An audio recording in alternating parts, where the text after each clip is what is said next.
on voit très bien dans le film cet hommage absolument sincère et réel qui est rendu par le patriarche aux prêtres dont son grand-père qui ont été internés au monastère des Solovki, qui a été le premier camp ouvert par Lénine.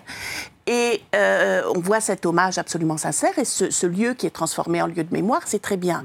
Mais enfin, il faut quand même dire que dans toutes les villes russes, on a des monuments à ceux qui ont ordonné la déportation de ces prêtres.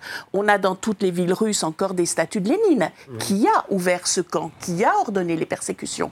On a vraiment des meurtriers, des chefs bolcheviques qui ont leur statue, qui ont leur rue, Et actuellement, ce qu'on voit, et le patriarche ne s'est pas élevé contre ça.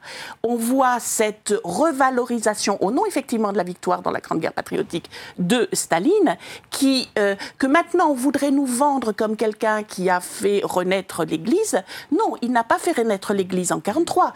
Il a absolument assassiné tous les croyants qui pouvaient l'être, je dirais, avant 1943. Et après 1943, il s'est créé un instrument qu'il pouvait manipuler, notamment à l'étranger, pour sa politique extérieure, et notamment parce qu'il se rendit compte que les gens, les soviétiques allaient se battre, et les Russes et les Ukrainiens allaient se battre contre les nazis, pas pour le pouvoir soviétique, mais pour leur terre et leur culture.